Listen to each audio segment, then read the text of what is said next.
আয় আল্লাহর নবী, যদি বেটা ছেলে হয় ওকে কিন্তু মাটির তলায় পোতা হয় না, কিন্তু মেয়ে হলে পোতা হয়। আমি কি বলবো? শোনার পরে খুশিতে বাগে বাগ, নবী গো আমি বাইরের কাজে বেরিয়ে গেছি, 3 বছর পরে বাড়ি ফিরলাম। আমার বিবি, আমার অর্ধাঙ্গিনী, একটা সাদা ফুটফুটে মেয়ে নবী গো আমার কোলে তুলে দিয়েছে। আমি বিবিকে প্রশ্ন করলাম, বিবি এই মেয়েটা কার? আমার তো ছেলের সংবাদ দিয়েছিলে, কিন্তু আমার কোলে মেয়ে দিলে কেন? আমার বিবি আমার মুখের দিকে তাকে বলেছিল, স্বামী গো একবার বাচ্চার মুখের দিকে তাকান, মুস্কে হাসিটা যখন দেবে, একবার যখন গালে চুমো দেবে, জানটা কিন্তু ভরে যাবে। ও আমার প্রাণের স্বামী, একবার দেখুন তো এই মেয়েটাকে কবর দেওয়া যায়? এই মেয়েটা কারণ না, এই মেয়েটা হচ্ছে আপনার মেয়ে। আমি বিবি যদি সংবাদ দিতাম আজকের আমার মেয়ে হয়েছে, আপনি তো জবাই করে দিতেন, দুনিয়াতে সরিয়ে দিতেন। স্বামী গো আপনি আর পারবেন না, একবার তাকিয়ে দেখেন কি সুন্দর মুখের আকার। এই জন্য আমি একটু ভুল সংবাদ দিয়েছিলাম।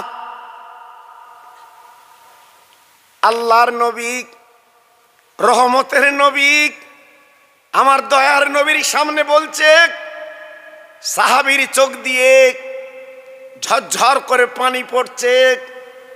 নবী গো আমি তখন চিন্তা করলাম, আমি ছিলাম আরবের একটা ডন, আমি ছিলাম নেতা।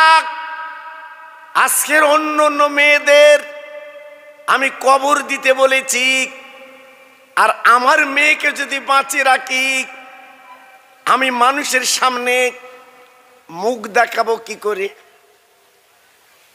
তাই আমার বিবিকে বললাম, ও বিবি জলদি করে তুমি গোসল দাও, নূতন জামা পরিয়ে দাও, আমার কোলে তুলে দাও, আমি মক্কার মেলায় নিয়ে যাব। নবী গো আমার বিবি গোসল দিল, সাবান মাখি দিল, আজকের নতুন জামা পরিয়ে আমার কোলে তুলে দিয়েছে। আমি বাপ, আমার সাদা ফুটফুটে মেয়েকে আমি কোলের মধ্যে করে নিয়ে আমি অজানা মরু ময়দানে নিয়ে গেলাম। ইয়া রাসূলুল্লাহ, ইয়া হাবিবাল্লাহ, আই নবী গো আমার মেয়েকে দাঁড় করিয়ে আমি 2 হাতে গর্ত করতে লেগে যাই। আমার মেয়ে আমার মুখের দিকে তাকিয়ে বলছে, আব্বা আপনি এমন করে গর্ত করছেন কেন? আপনি কি আমাকে বাড়ি নিয়ে যাবেন না? আপনি কি আমার মেলায় নিয়ে যাবেন না? ও ভাইরা বাবাজি কি বলবো,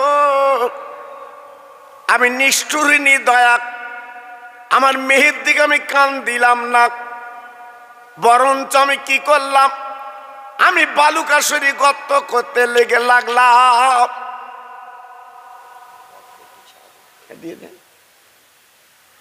জি আমি নিজে হাতে আমি গর্ত করতে লাগলাম, সুন্দর করে গর্ত করে আমার মেয়েটার হাত পা ধরে নবী গো আমি গর্তের মধ্যে শুবি দিলাম। আমার মেয়ে ওই গরম বালু হাউ হাউ করে কাঁদছে, আমার মুখের দিকে তাকিয়ে বলছে, আব্বু আপনি এমন করে আমাকে এই গরম বালিতে শোবাচ্ছেন কেন? আমি বাপ, আমি আমার মেয়েকে বললাম, ও মা আজকের আমি তোমার মেলা দেখাবো, বাবা জনমীর মেলা তোমার দেখাবো। এই বলে আমি নিষ্ঠুর বাপ, বাবা দুই ধারের বালুগুলো আমার মেয়ের বুকে আমি চাপা দিলাম।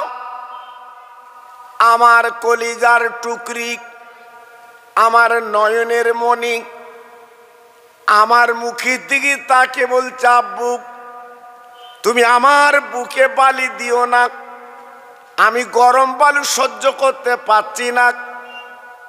আব্বারে যদি কোনো অসুবিধা হয় তুমি আমাকে একবার তুলে দাও, আমি এমন জায়গায় যাব কেউ তোমার খোঁজ পাবে না, আব্বা বলে আমি জীবনে ডাকবো না, অন্তত আমাকে একটু তুলে দাও। না না না আর তোলা যাবে না। এই বলার পরে আমি সুন্দর করে ওই সুন্দরী মেয়ে, কি সুন্দর ফুটফুটে মেয়ে, আমি বালুকা চাপা দিয়ে আমি দুনিয়া থেকে সরিয়ে দেওয়ার জন্যে আমি কিন্তু মেয়ের পাশে দাঁড়িয়েছিলাম। নবী গো, ইয়া রাসূলুল্লাহ, ইয়া হাবিবাল্লাহ, ইয়া খয়রে খালকিল্লাহ, আমি বিশ্ব নবী আপনাকে বলছি, আপনি রহমতের নবী। আমি এত বড় নিষ্ঠুর, আমি এত বড় নির্মম, আমি এত বড় পাষণ্ড, আমার হৃদয় কাঁপিনি।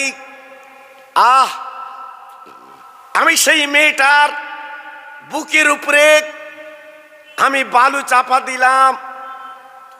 আমার মেয়ে তখনও বলছে, আব্বু আমি যে পা ঘোঁটা কেটেছি, আমার পায়ের বালুগুলো তোমার বুকে লেগেছে, একবার বুকটা এগিয়ে দাও, আমার হাত দিয়ে তোমার বুকের বালুগুলো ঝেড়ে দেই। নবী গো, আমার এখনো পর্যন্ত মনের কোণে ভাসছে, আমি সহ্য করতে পারছি না।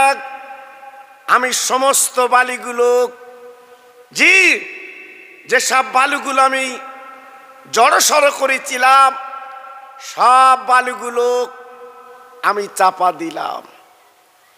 ইয়া রাসূলুল্লাহ, ইয়া হাবিবাল্লাহ, মেয়ে যখন ভিতরে নড়ছে, আমি বাপ এত বড় নিষ্ঠুর নিদয়া ওই মেয়ের বুকের উপরে বসে পড়লাম।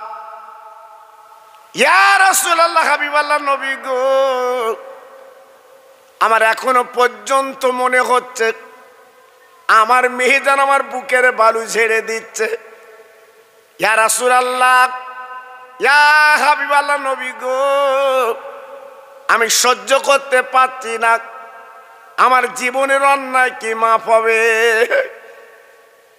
ও ভাইরা, বাবাজি কি বলবো, আমার নবী পাক বলেছিলেন, বাবা সাহাবী তুমি যখন ইমানের কলমা পড়েছ, ইমানের দাওয়াত যখন নিয়েছ, আল্লাহ কোরআনে কি বলেছে, তুবু ইলাল্লাহি তাওবাতান নাসুহা, যারা জীবনের খালি দিলে তওবা করবে আল্লাহ তাদের জীবনের গুনাহগুলো মাফ করে দেয়। বাবা তুমি যখন ইমানের কলমা পড়েছ, তোমার জীবনের আর কোনো গুনাহ নেই, তুমি বেগুনাহ হয়ে গেছো, আল্লাহ তোমাকে মাসুম বানিয়ে দিয়েছে। তুমি আমার সাহাবী, পিছনের কথা চিন্তা করে কেঁদো না, সামনে তুমি এগিয়ে যাও। আল্লাহ আমার তৌফিক দিয়েছিল ওই মক্কা শরীফে যেখানে বাচ্চা মেয়েদের কবর দিত, আমি জায়গাটা চোখে দেখেছি।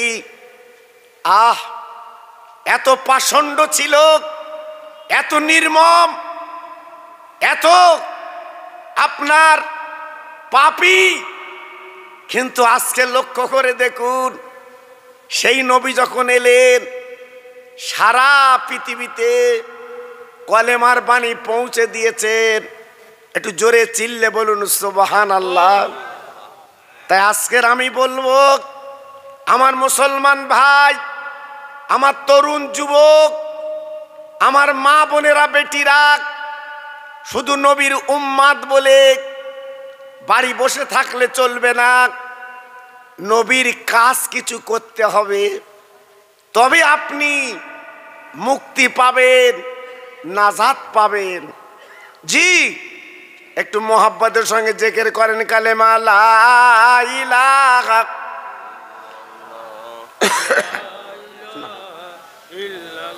জোরে বলেন লা ইলাহা।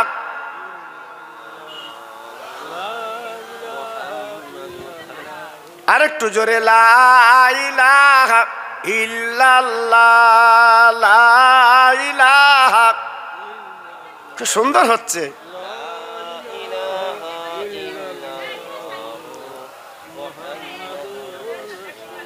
হাসবি রব্বি জাল্লাল্লাহ মাফি কালবি গায়রুল্লাহ নূর মুহাম্মদ সাল্লাল্লাহ। জোরে লা ইলাহা ইল্লাল্লাহ, লা ইলাহা।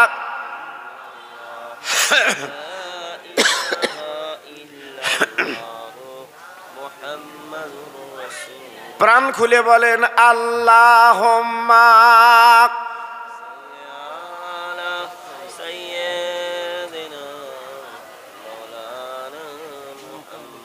ওয়ালা আলে।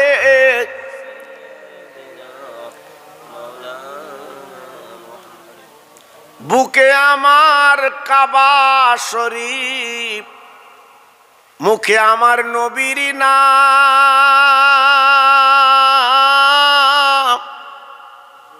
ঠোঁট দুটি মোর নড়ে চড়ে দিনে মোহাম্মদ।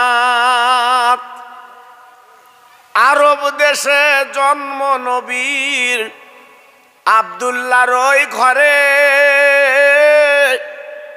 সবার শেষে এলেন নবী মা আমেনার কোলে। জোরে জোরে আল্লাহুম্মা।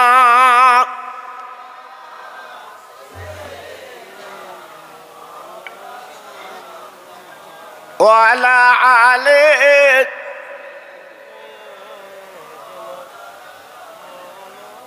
আমার ভাইরা, বাবাজিরা, আমার মা বোনেরা, বেটিরা, আমার সোনার চাঁদেরা, আমি আপনাদের কাছে টুকটুক করে একটু আলোচনা করে দিয়ে যাচ্ছি। সেই নবীর আদর্শ, সেই নবীর ভালোবাসা, সেই নবীর প্রেম আজকে যারা নিয়েছে তারাই তো ভাগ্যবান। জি, আপনাদের একটা জানা কথা বলছি বাবা। আমার দাদা পীরের কাছে একটা নব মুসলিম, তিনি ইমানের কলমা পড়ে মুসলমান হয়েছিলেন। একটু জোরে বলতে হবে, আর একটু জোরে বলতে হবে।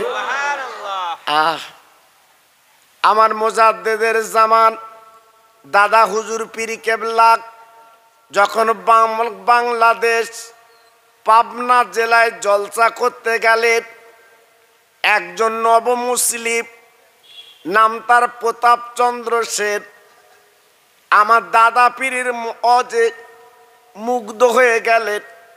আমার দাদা পীরের বক্তব্যে মনটা তার গলে গেল। সকালবেলা হুজুর আমার দল যে বসে আছে, বাপ, ওই প্রতাপচন্দ্র সেন চলে এসেছেন। ও ফুরফুরার পীর, ও মুজাদ্দিদ জামান, আমি কিন্তু একজন নব এবং আমি কিন্তু হিন্দু মানুষ। আপনার ওয়াজ শুনে আমার মনটা ভরে গেছে, তাই আমার একটু ইমানের কলমা পড়িয়ে দিন। আমার মুজাদ্দিদের জামান ফুরফুরা শরীফের পীর বাবা ইমানের কলমা পড়িয়ে তওবা তিল্লা করিয়ে দিলেন। বলে হুজুর আমি আর পাবনা জেলায় থাকবো না, আমার জীবনটা আপ্পার সঙ্গে একটু কাটিয়ে দেয়। ও ভাইরা বাবাজি কি বলবো, আমার দাদা হুজুর পীর কেবলার সঙ্গে করে এই ফুরফুরার দরবারে নিয়ে এলেন।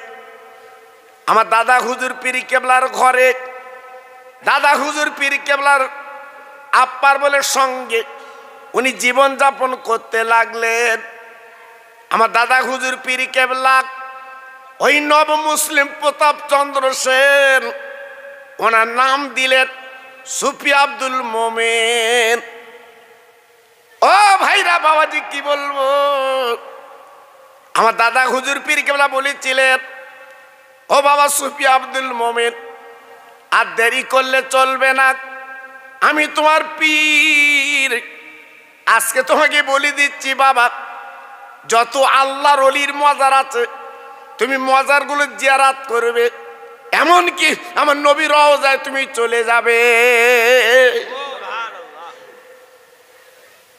সুফি আব্দুল মোমেন আমার দাদা পীরের কদম ধরে বললেন, হুজুর আমি তো গরিব মানুষ, সব ছেড়ে আমি চলে এসেছি, নেই আমার টাকা অর্থ কিছু নেই, আমি কেমন করে যাব? আমার দাদা পীর বলেছিলেন, সুফি আব্দুল মোমেন রে, তুমি পায়ে হেঁটে হেঁটে যাও। আল্লাহর ওলি এইবারে কি করলেন, পীরের জাত নিয়ে চলে গেলেন কলকাতা মানিকতলা। সুফি ফাতেলে ওয়াইসি হুজুরের মজারটা জিয়ারত করলেন, ওখানতে চলে গেলেন আপার দিল্লির জমিনে নিজামুদ্দিন আউলিয়া বাকি বিল্লাহ হুজুরের মজারটা জিয়ারত করলেন। ওখানতে চলে গেলেন আজমির শরীফে আল্লাহর ওলি আপার খাজা বাবার কবরটা জিয়ারত করলেন। ও ভাইরা রে, ওনার ইতিহাসে লেখা আছে, বলা আছে উনি যখন মজারে সালাম করেছেন, এমন নব মুসলিম এমন জীবন তৈরি করেছেন, এমন কলমা পড়েছেন, ওই কবরবাসীর সঙ্গে সুফি আব্দুল মোমেন কিন্তু উনি দিদার করেছে। জি, আমরা কবর জিয়ারত করতে গেলি আমাদের মনটা কবরের কাছে থাকে না, অন্যদিকে থাকে। এদিকে সূরা ফাতিহা শরীফ 3 বার, সূরা ইখলাস 3 বার, 11 বার দরুদ শরীফ পড়ে, সব রসানে হবে। জি, আল্লাহু আকবার 2 বার করে হয়নি, পেছন দিয়ে চালাচ্ছে, হয়ে গেছে, দোয়া করো। আচ্ছা বলো দিন দেখি, একটু ভালো করে পড়, এখানে তোর সুতি হবে, এই তোর জীবনের শেষ বাড়ি। কবরের কাছে গেলি চোখের পানি এমনি গড়াবে, আমার শেষ বাড়ি। কিন্তু না, এদিকে দোয়া কালাম পড়তে দিয়েছে, ভালো দোয়া কালাম হয়নি, পেছনটা আওয়াজ দিচ্ছে, তোমার এখনো হয়নি। জি, আমরা কত দড়িবাস। জি, আল্লাহু আকবার। আজকের আমাদের অশান্তি কেন, আমাদের বাড়ি বিপদ কেন, আমাদের মুসিবত কেন, আমাদের এত আপনার বেদি বেরাম কেন? আমরা বেশি চালাক হয়ে গেছি বাপ, বেশি চালাক। জি, আল্লাহু আকবার। সুফি আব্দুল মোমেন উনি মজারগুলো জিয়ারত করে চলে গেলেন মদিনাতুল মুনাওয়ারায়। আমার নবী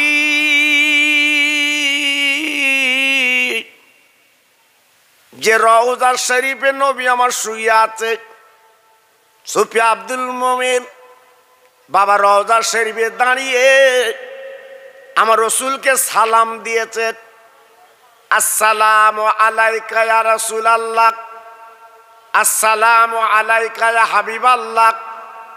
আমার নবী সালামের জবাব দিয়েছেন, আর মদিনার কবরতে বলেছেন, সুফি আব্দুল মোমেন তুই যখন আমার রওজা সালাম দিয়েছ বাবা, একবার হাত দুটো বাড়িয়ে দাও। আমি নবী, আমি রওজা থেকে উঠতে পারবো না। আমি উঠলে কি তাহলে কেমন শুরু করে দেবে? তাই সুফিয়া আব্দুল মোমেন, তুমি আজকের ফুরফুরার মুরিদ, হাত দুটো বাড়িয়ে দাও। আমি বিশ্ব নবী তোমার হাতে হাত দিতে রাজি।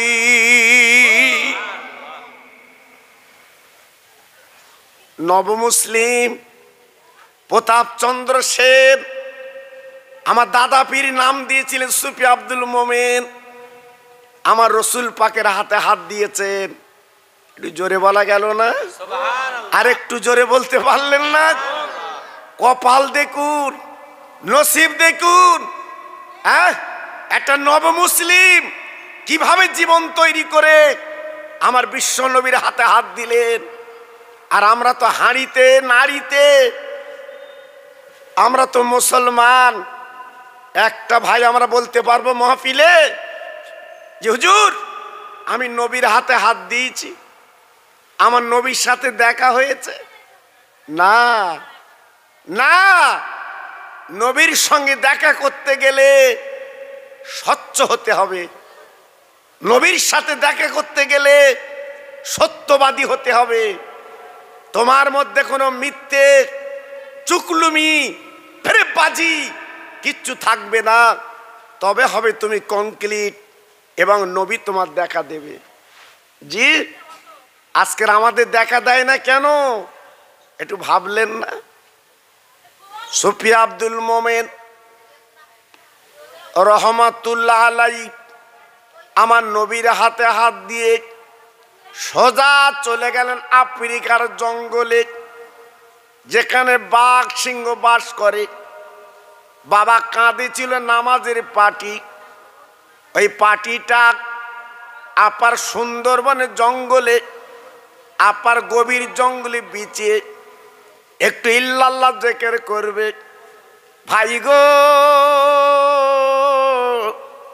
ওনার ইতিহাসে বলা আছে বিরাট বড় বাঘ। ও ভাই, নামাজের পাটির পাশে বসে গেল গো। সুফিয়া আব্দুল মোমেন নড়ে না, বাবা দৌড়ায় না, পালায় না। একটাই কথা বলেছিল, ও বাঘ, ওরে জঙ্গলি বাঘ, আমি ইল্লাল্লাহ জিকির করব, আল্লাহ স্মরণ করব, আল্লাহ জিকির করব। তুই থাকবি জঙ্গলে, তুই আমার নামাজের পাটি এলি কেন বল? একবার ভাবুন তো, কি জীবন তৈরি করেছিলেন আমার দাদা পীরের হাতে হাত দিয়ে।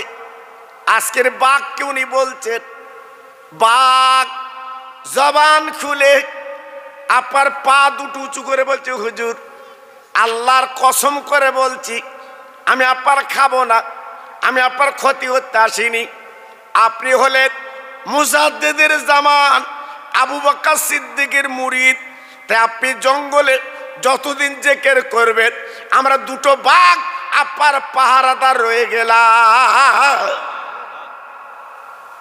কি বুঝলেন? হ্যাঁ, বাঘ হিংস্র জন্তু। বাংলায় বলে বাঘের দেখো না সাপের লেখন। বাঘ বলছে, হুজুর আমি আপনার পাহারায় রইলাম, যাতে অন্য কেউ ক্ষতি না করতে পারে। একটু জোরে চিল্লে বলুন সুবহানাল্লাহ। সুফিয়া আব্দুল মোমেন, ওনার ইতিহাসে লেখা আছে 1-2 বছর না, 7 বছর উনি ইল্লাল্লাহ জিকির করেছিলেন ওই জঙ্গলে। 7 বছর ওই বাঘ ওনার নামাজের পাটির পাশে বসেছিল। জোরে বলুন সুবহানাল্লাহ। ওনার ইতিহাসটা পড়ে দেখবেন। মানুষ হলে হবে না। ফুরফুরা যখন যাবেন, একটু বাঁকুলি শরীফ যাবেন, হাওড়া জেলা, ওনার কবরটা একটু দেখে আসবেন, একটু জিয়ারাত করে আসবেন। কত বড় জেন্দাওয়ালি শুয়ে আছে আমার দাদা পীরের হাতে হাত দিয়ে। জি, আর আজকের আমরা ফুরফুরার মুরিদ, গলা লম্বা করে বলি আমরা ফুরফুরার মুরিদ। জি, আবার দুই একটা আছে মিথ্যে কথার বাক্স। জি, কেন আমার তোমার মুখ দিয়ে মিথ্যে কথা বার হবে কেন বলো বাবা?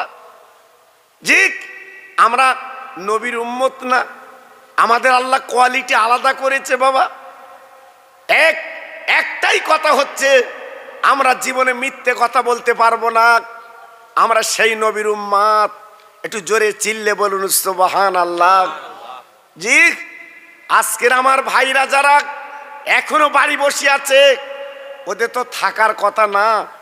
জি, এখানে অন্তত কাঁধে কাঁধ মিলিয়ে এখানে আসার কথা, বসার কথা, কিন্তু নসিবে না হলে তো হয় না বাবা। জি, তাই আজকের আমি একটুখানি আপনাদের নিয়ে গিয়ে যাচ্ছি।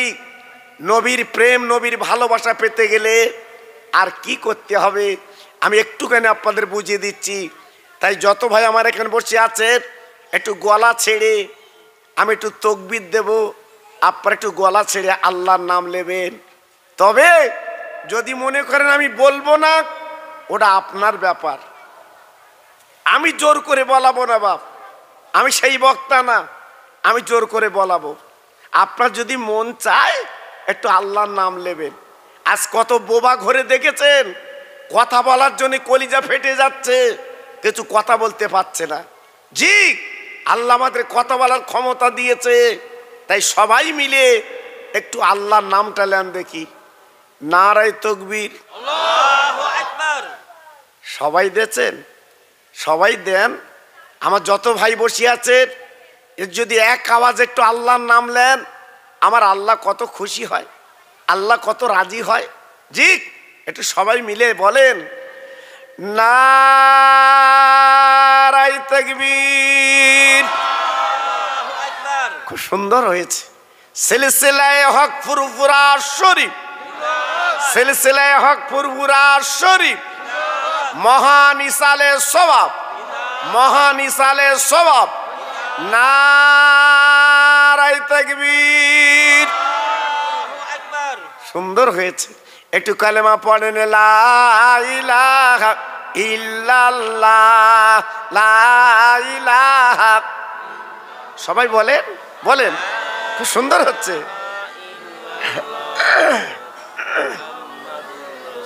আরেকটু জোরে, লা ইলাহা ইল্লাল্লাহ, লা ইলাহা।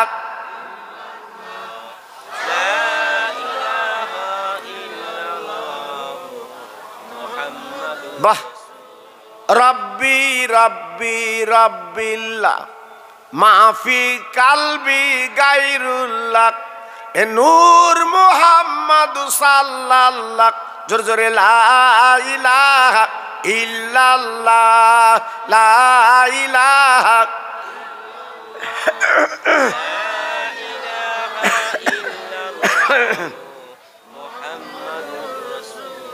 প্রাণ খুলে বলেন আল্লাহুম্মা সাল্লি আলা।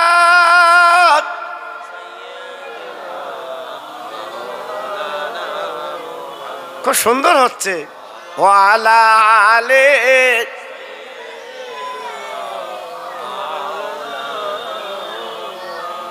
গাছে চিনলো, মাছে চিনলো, চিনলো বনের হরিণী, কিন্তু মানুষ এমনি বেহুশ চিনলি না নবীজির। জোরে জোরে আল্লাহ হুম্মা, জোরে।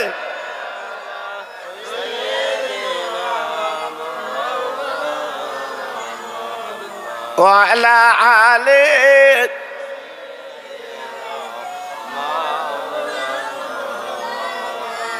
আমার ভাইরা, বাবাজিরা, আমার মা বোনেরা, বেটিরা, আমার সোনার চাঁদেরা, নবীর ভালোবাসা কাকে বলে আপনাদের একটু শুনিয়ে দিচ্ছি।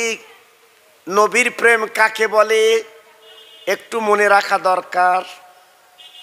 আল্লাহর নবী মাদিনার মসজিদে নবী শরীফে নবী আমার সাহাবী দিলে আলোচনা করছেন। আমার নবীর একজন ভক্ত নবীর পাশে বসে কাঁদছে, বাবা চোখের পানিগুলো ছেড়ে ছেড়ে দিচ্ছে। আমার নবী পাক ডেকে বললেন, ও বাবা সাহাবী তুমি এমন করে কাঁদো কেন? সাহাবী বলেছিলেন, নবী গো আমার মনের বড় তামান্না, আমি একটা নতুন ঘর বেঁধেছি, আপনি দিনের নবী, যদি আমার বাড়িতে একটুখানি যান, আমার মন বলছে আমার ঘরে আল্লাহর রহমত নাজিল হবে। ও ভাইরা বাবাজি কি বলবো, আমরা নতুন ঘর বাঁধলে ইমাম সাহেবকে ডেকে নেই, হুজুর এক খতম কোরআন শরীফ পড়ে একটু দোয়া করে দেবেন, কারণ আপনি জানেন না আপনি যেইখানে ঘর বেঁধেছেন বাপ, ওই ঘরের মাঝখানে কবর থাকলেও থাকতে পারে, আপনি বিবি বাল বাচ্চালে বাস করবেন, বাবা বালা মুসিবত ছাড়াবে না। তাই আইন হচ্ছে, শরিয়াতের মশলা হচ্ছে বাপ, বাড়িতে যত কোরআন পড়া হবে আল্লাহ রহমত তত নাজিল হয়। সাহাবী নবীর কাছে বললেন, নবী গো আপনি আল্লাহর দোস্ত, আমার বলতে সাহস হয় না, ও নবী আপনি আমার বাড়িতে গেলে আমার মনটা বড় ভরে যাবে।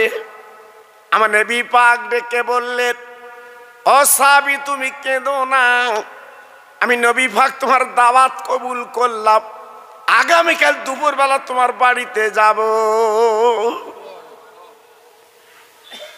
ভাইরা বাবাজিরা, এইবারে সাহাবী শোনার পরে বাবা মনটা যেন উৎফুল্ল, ছুটে ছুটে বাড়ি চলে গেল। বিবিরে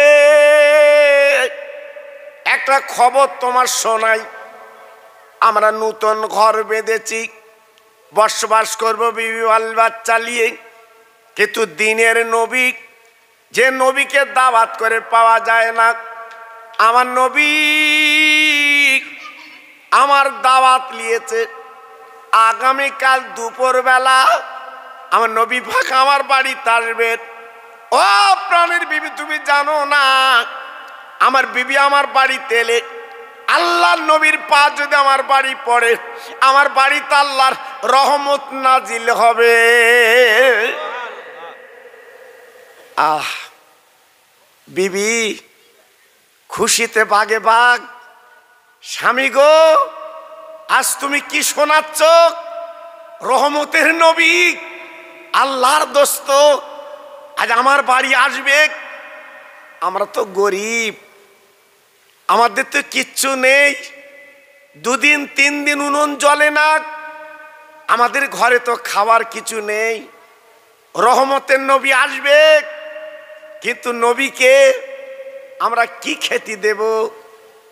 সাহাবী বলছে, বিবি সকালবেলা চিন্তা করব, রাতের বেলা আমরা একটু বিশ্রাম করি না, নবী আসবে বাড়িতে, ঈদের মতো আনন্দ হচ্ছে, আহ রাত্রে ঘুম হয় না। সকালবেলা হযরতে বেলাল রাদিয়াল্লাহু তাআলা আনহু উনি মদিনার মিনারে আজান দিয়েছে, বাবা আসসালাতু খায়রু মিনান নাওম। আহারে বেলাল যখন আজান দিত সেই সময় মাইক ছিল না বাবা, বেলাল মুখে আজান দিত বাবা, এত সুমধুর আজান, বেলালের আজান 10 মাইল দূর পর্যন্ত আল্লাহ আওয়াজটা পৌঁছে দিতে। নবীর সাহাবীর বাড়ি দূরে, বেলালের আজান কানে যখন পৌঁছে গেছে, ডেকে বলছি, বিবি বেলাল আজান দিয়েছে, আমরা দুইজনের নামাজ পড়েলেই নামাজ হয়ে গেল। সাহাবী ডেকে বলছে, বিবি গো, আমার পকেটে কিছু টাকা আছে, আমি মদিনার বাজারে যাব, কিছু জবের আটা কিনে আনবো। বিবি রে, তুমি সুন্দর করে রুটি তৈরি করবে, আমার দিনের নবী রুটি খাবে। বিবি বলে, স্বামী গো, আপনি যদি রুটির আটা আনতে পারেন, আমার একটা ছোট্ট ছাগল আছে, ওই ছাগলটা জবাই করে দিন, আজকের আমার নবী গোস্ত রুটিকে তৃপ্তি পাবে। ও ভাইরা বাবাজি, কি বলবো, সাবির বিবি কি করলেন, ছাগলটা বার করে দিলেন আর একটা চকচকে ছুরি দিয়ে দিলেন। সাহাবী ওই ছাগলটা হালাল করতে যাবে, বাবা জবাই করতে যাবে। সাহাবীর দুটো বেটা, বড় ছেলে উঠে বলছে, আব্বু আজ তোমার হাতে ছুরি কেন আর ছাগল কেন? সাহাবী ডেকে বলছে, বেটা গো, আজকে দিনের নবী, রহমতের নবী আমার বাড়িতে মেহমান, তাই নবীর জন্যে আমি ছাগলটা হালাল করছি আর জবের আটা রুটি বানিয়ে নবীর খাওয়াবো। সাহাবীর বড় ছেলে বলছে, আব্বু গো, আমি ছাগলের পা গুলো ধরবো, তুমি জবাই করে দেবে, হালাল করে দেবে। সাহাবী কি করলেন, এইবারে ছুরি কানা নিয়ে বামা হাতে মাথা কানা ধরে বিসমিল্লাহ আল্লাহু আকবার বলে বাবা জবাই করে দিলেন। চামড়াগুলো ছাড়িয়ে টুকরো টুকরো করে কেটে বিবির কাছে দিয়ে বলছে, বিবি গো, আমার রহমতের নবী খাবে, আল্লাহর দোস্ত খাবে, খবরদার সুন্দর করে রান্না করবে, আমার নবী যেন তৃপ্তি পায়। যে নবী 7 দিন কিছু খায় না, পেটে পাথর বেঁধে জীবন কাটায়, আমার বাড়ি খেলে আমার নবী তৃপ্তি পাবে। একটু জোরে চিল্লে বলা গেল না? আর একটু জোরে বলতে পারলেন না? আর একটু জোরে বলা গেল না? আমার নবীকে কত ভালোবেসেছিল বাবা। এইবারে পয়সা নিয়ে মদিনা শরীফের বাজারে চলে গেলেন, জবের আটা কিনে আনবে।